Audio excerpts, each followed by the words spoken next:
Kita beri salam. Assalamualaikum warahmatullahi wabarakatuh. Waalaikumsalam warahmatullahi wabarakatuh. Apa kabar hari ini? Baik. Alhamdulillah. Oke, sebelum dimulai kita biasakan untuk ice breathing dulu ya. Ice breathingnya yaitu tekuk 1, 2, 3, 4. Oke? Dimulai dari kelompok 1 berarti ditekuk 1. Kelompok 2 hitung. Kelompok 3 hitri. Kelompok 4 hitung. Kelompok 5 Oke, dimulai. Beat 1, beat 2, beat 3, beat 4.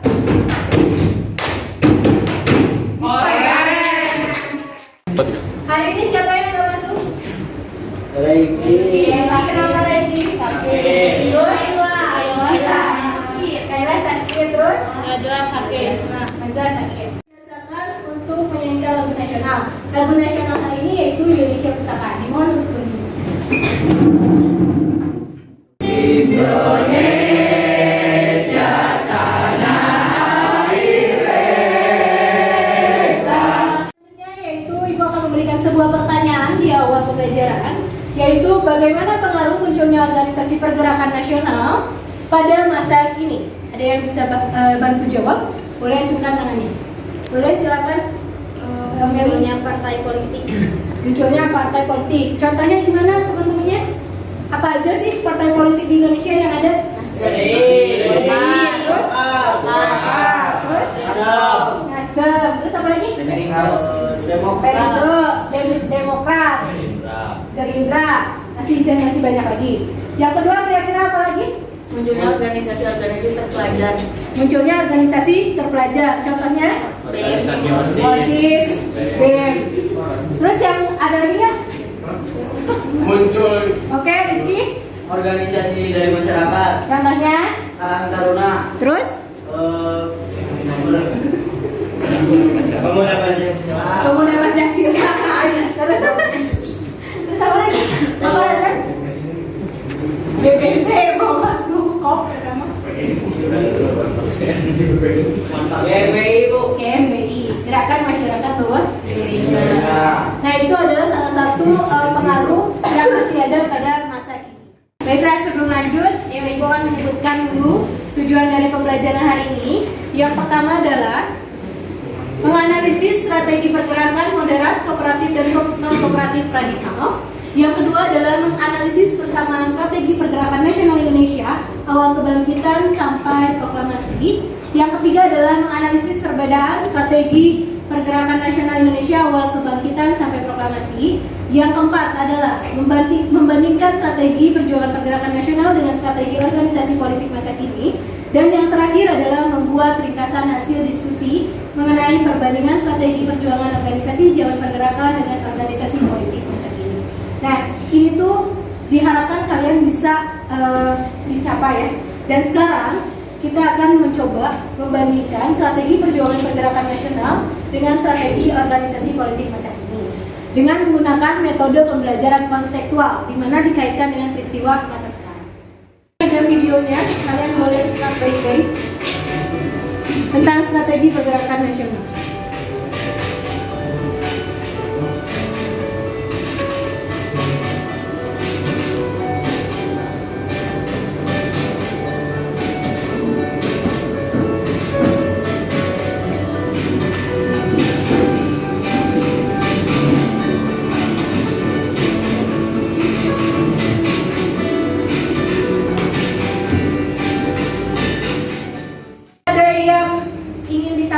Memberi komentar tentang video tersebut.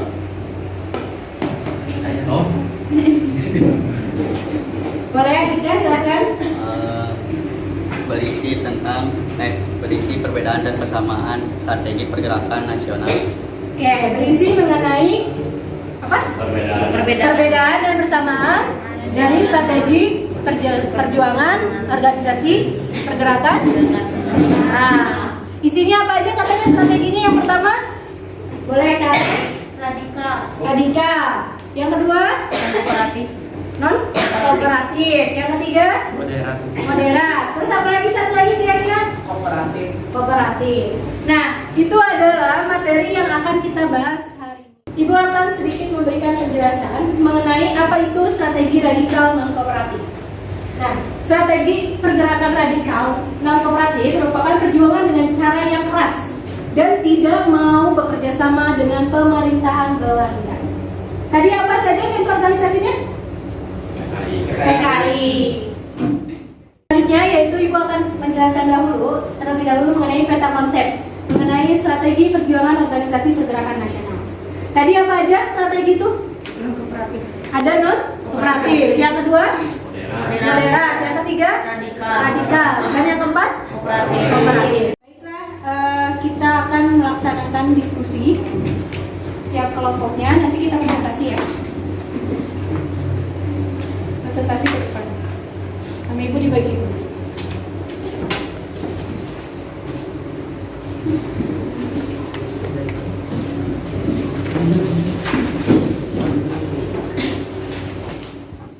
Nah, di sana kalian boleh berdiskusi dan terdapat artikel yang tugasnya adalah kalian membandingkan strategi politik masa kini dengan strategi politik di masa atau dengan organisasi perjuangan masa lalu atau masa pergerakan.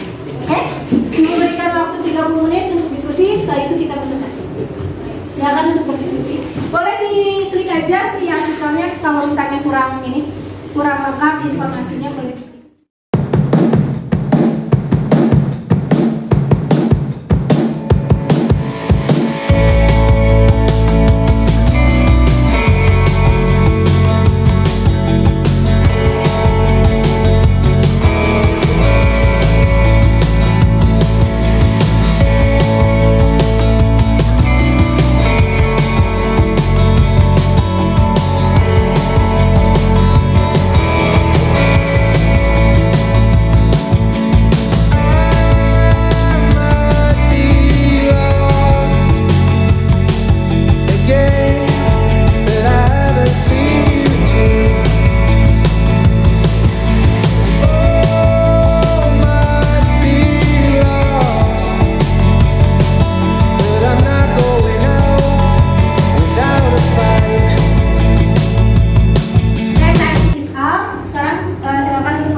Strategi perjuangan organisasi pergerakan nasional dan pergerakan organisasi politik masa kini. Di presentasiin sudah pilih salah satu.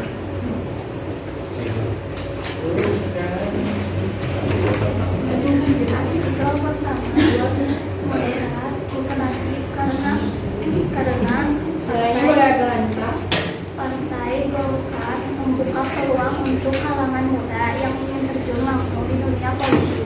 Perbedaannya adalah Partai Golkar bukan organisasi pergerakan nasional, tapi cenderung ke organisasi politik. Kami setuju dengan strategi Partai Golkar yang menggait kalangan muda karena memberikan kesempatan ide-ide pokok dan mengembangkan potensi anak muda di dunia politik.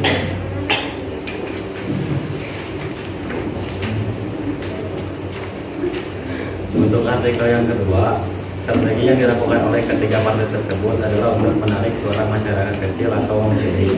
Berbeda dengan organisasi pergerakan nasional, karena organisasi pergerakan nasional tidak melakukan strategi untuk menarik suara. Kami kurang setuju dengan strategi yang saling mengklaim sebagai partai wong cilik, karena pada akhirnya hanya orang-orang besar yang menguasainya. Artikel ketiga, strategi yang dilakukan Ketua Umum Partai Gerindra ini sebagai bentuk strategi menjaga basis suara umat Islam.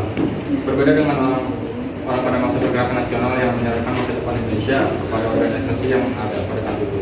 Kami kurang setuju dengan strategi yang dilakukan Ketua Umum Partai Gerindra, karena di Indonesia agama itu sangat sensitif, apalagi mayoritas agama di Indonesia itu umat Islam. Kira-kira ada yang ingin ditanyakan dari kelompok lain? Silakan. Apakah pernyataan pernyataannya dari atau jawaban dari kelompok satu itu dapat diterima atau berbeda dengan kelompoknya, boleh? Silakan. Boleh bertanya. Kelompok ini silakan menanggapi.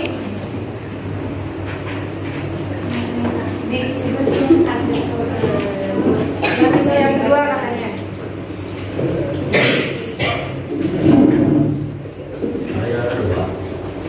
Artikel berapa? Yang kedua. Strategi yang dilakukan oleh ketiga partai tersebut adalah untuk menarik suara masyarakat kecil atau wong cilik. Berbeda dengan organisasi pergerakan nasional, karena organisasi pergerakan nasional tidak melakukan strategi untuk menarik suara. Kami kurang setuju dengan strategi yang saling mengklaim sebagai partai wong cilik ini, karena pada akhirnya hanya orang-orang besar yang menguasainya. Jadi maksudnya gimana?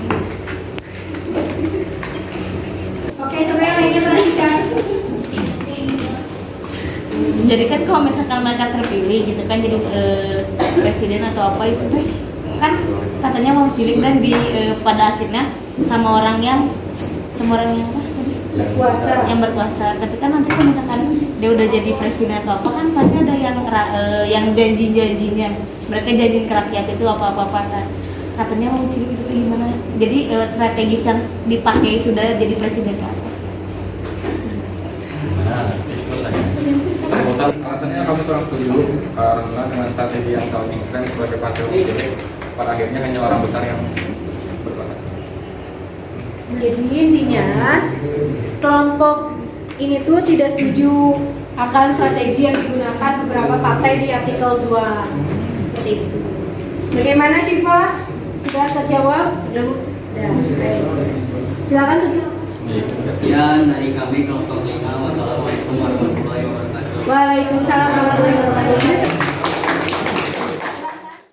Dari keempat kelompok itu, nih yang ibu dapat simpulkan atau dapat ambil yang pertama, untuk artikel yang pertama gimana?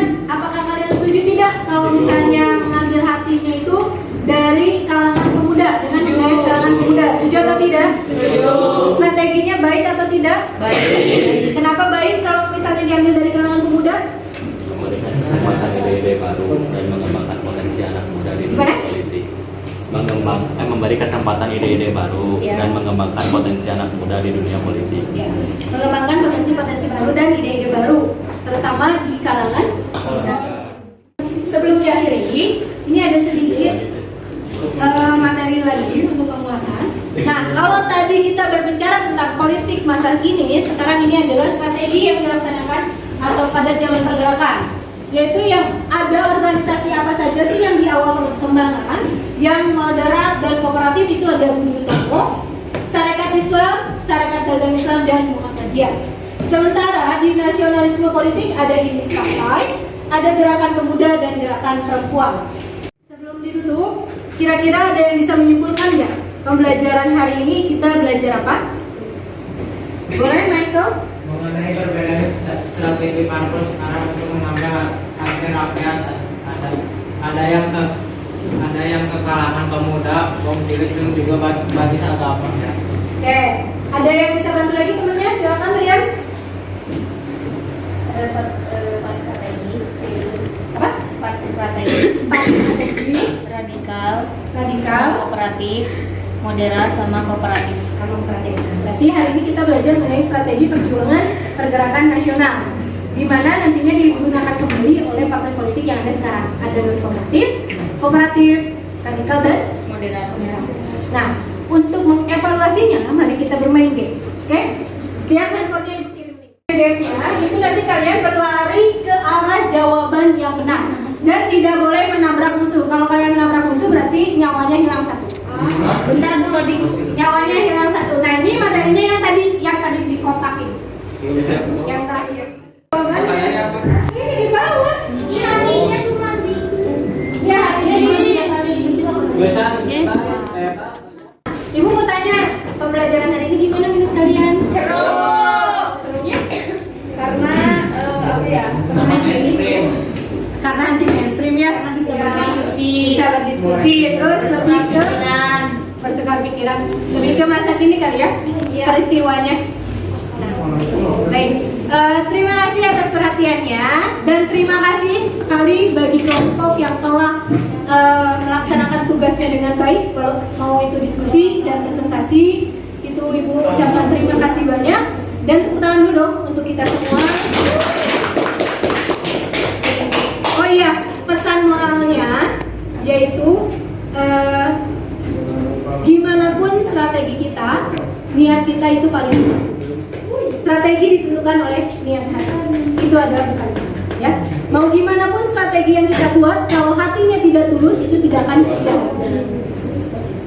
Oke, untuk atas perhatiannya Ibu ucapkan terima kasih. Wassalamualaikum warahmatullahi wabarakatuh. Waalaikumsalam.